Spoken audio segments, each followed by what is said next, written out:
The hidden meanings behind Godzilla movies. Dramatic footage of Godzilla emerging from the ocean, waves crash, sirens blare, people scatter as the colossal beast roars into the night sky.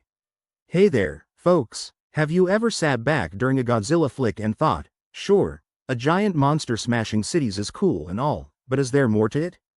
Today, we're digging deep beneath those massive dorsal fins to uncover the hidden meanings behind the Godzilla movies. Grab your favorite snack, get comfy, and let's dive right in. For nearly 7 decades, Godzilla has been the king of the monsters, captivating audiences around the globe. From his first stomping steps in 1954 to the high-octane blockbusters of today, this towering titan isn't just a movie monster, he's a cultural icon. Beyond the epic battles and city-wide destruction, there's a whole world of symbolism lurking beneath the surface. So, what if I told you that Godzilla is more than just a giant lizard wreaking havoc? That he's actually a reflection of historical events, societal fears, and deep-rooted anxieties. The birth of Godzilla. First things first, let's wind the clock back to post-World War II Japan. The year is 1954, and Japan is in the midst of rebuilding after the unimaginable devastation of the war. Cities lay in ruins, the economy is struggling, and the memory of recent horrors is fresh in everyone's minds. Just 9 years prior, the atomic bombings of Hiroshima and Nagasaki had left an indelible scar on the nation's psyche. The sheer destruction and the lingering effects of radiation were not just statistics, they were daily realities for many Japanese citizens. Godzilla as a metaphor. Enter Godzilla, or Gojira, as he's known in Japan. This wasn't just some monster dreamed up to sell movie tickets. Godzilla was a symbol, a massive, roaring embodiment of nuclear devastation. Think about it. A creature awakened and mutated by radiation rises from the ocean to lay waste to cities. Godzilla was, in essence, the atomic bomb personified, a way for filmmakers to process and portray the collective trauma of a nation. Nuclear anxiety and fear. Godzilla's very existence is a direct result of nuclear radiation, specifically, hydrogen bomb testing in the Pacific Ocean. His skin, rough and scarred, was designed to resemble the keloid scars of Hiroshima survivors. Every time Godzilla unleashes his atomic breath, it's a not-so-subtle nod to the destructive power of nuclear weapons. The original film wasn't just a horror flick, it was a bold statement against the nuclear arms race ramping up during the Cold War. Japan, having first-hand experience with nuclear fallout, was essentially saying to the world, hey, this is what happens when we play with fire. The film critiqued not just the existence of these weapons but also the global politics that allowed and encouraged their proliferation. Back in the 50s, fears about nuclear annihilation weren't just background noise, they were front and center. Air raid drills, bomb shelters, and the looming threat of global destruction were part of daily life. Godzilla tapped into these fears, giving shape to the invisible terror of radiation and atomic warfare. By watching Godzilla rampage, audiences could confront their anxieties in a tangible way. Environmental and ecological themes. But nuclear fears aren't the only themes stomping around in these movies. As the series progressed, Godzilla began to represent another force, nature itself.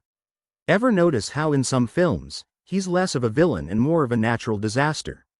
It's like Mother Nature saying, you've messed with me long enough, time to face the music. Take Godzilla vs. Hedorah from 1971, for example. Hedorah, also known as the smog monster, is literally born from pollution. The film is a psychedelic trip that tackles issues like environmental degradation head-on. Godzilla, in this case, becomes a sort of environmental guardian, battling the embodiment of mankind's pollution. These films weren't just about spectacle, they carried strong messages about preserving the environment. They warned of the consequences of industrialization and reckless disregard for nature. In a way, Godzilla became a spokesperson, spokes-titan, for ecological responsibility? The underlying message was clear. If we keep abusing the planet, nature might just bite back, hard. Political and social commentary. Now, let's talk politics. Don't worry, we'll keep it light. Throughout the series, there's a recurring theme of government officials and authorities being, well, less than effective. In many films, bureaucrats are depicted as slow to act, overly cautious, or just plain clueless when disaster strikes. During the height of the Cold War, global tensions seeped into the storylines. Films like The Return of Godzilla, 1984, reflected the uneasy balance between superpowers, with Godzilla caught in the middle of East-West politics. The monster became a metaphor for the threat of mutual destruction hanging over everyone's heads. At the core of many Godzilla movies is a critique of human arrogance. Time and again, characters believe they can control or defeat forces beyond their understanding, only to be proven spectacularly wrong. It's like the movies are saying, hey, maybe don't poke the giant radioactive beast. It's a timeless reminder of the dangers of hubris and our tendency to overestimate our own power.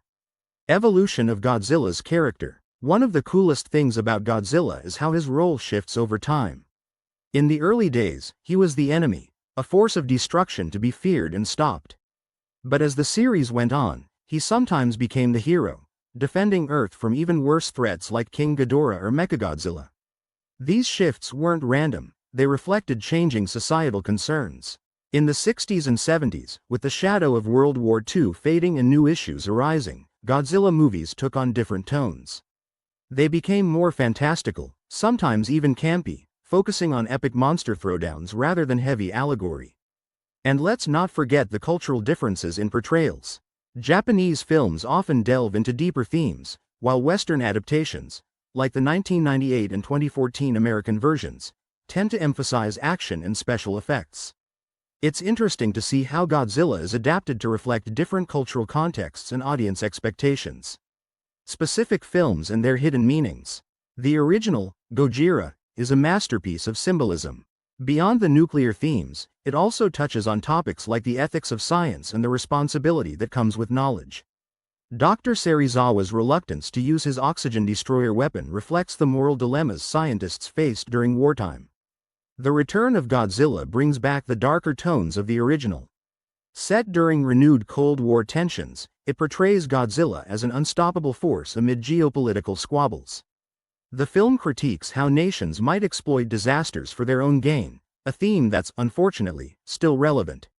Then there's Shin Godzilla, a brilliant reboot that satirizes modern bureaucracy. The film was heavily influenced by Japan's response to the 2011 Fukushima nuclear disaster. It showcases government officials bogged down in red tape, unable to act decisively as the crisis unfolds. The American remakes bring their own flavor. The 2014 Godzilla touches on themes like humanity's insignificance in the face of nature's power. Meanwhile, Godzilla, King of the Monsters, 2019, dives into environmentalism and the idea of restoring balance. Though sometimes critiqued for favoring spectacle over substance, these films still carry echoes of the original themes. Godzilla as a cultural icon. In Japan, Godzilla is more than a movie character, he's a national treasure. He's been featured on stamps, inspired music, and even appointed as an official tourism ambassador for Tokyo's Shinjuku ward. Talk about career goals. Worldwide, Godzilla has left giant footprints on the entertainment industry. He's influenced countless films, TV shows, and even video games. Ever played Rampage or watched Pacific Rim? You can thank Godzilla for paving the way for giant monster stories in global media. Today, Godzilla continues to roar into new generations.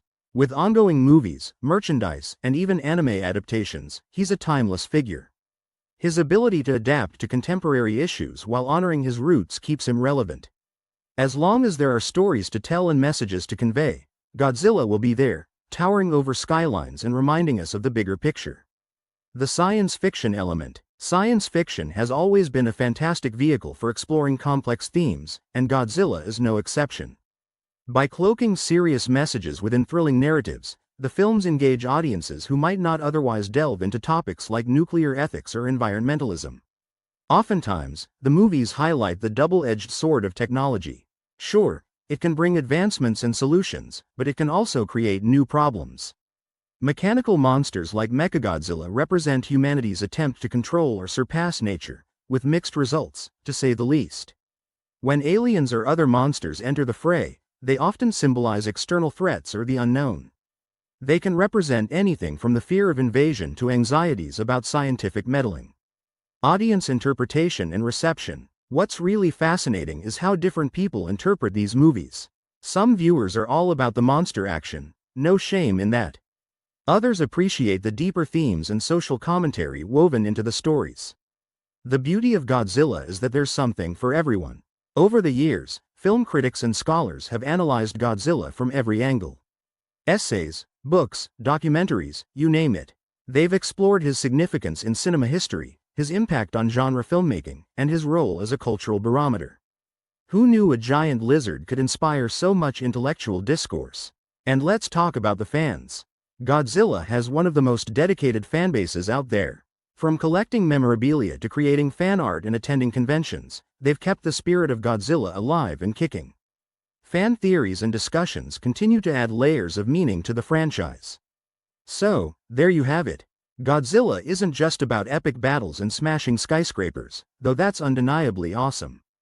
He's a multifaceted symbol, reflecting nuclear fears, environmental concerns, political critiques, and the enduring spirit of resilience.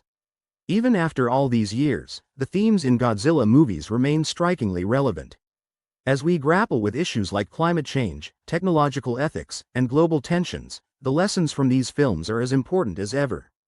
Next time you watch a Godzilla flick, take a moment to peer beneath the surface. Ask yourself what the monster might represent this time around. It's amazing how much depth you can find when you start looking. And who knows? You might just gain a new appreciation for the king of the monsters. Thanks for joining me on this epic journey through the hidden meanings behind the Godzilla movies.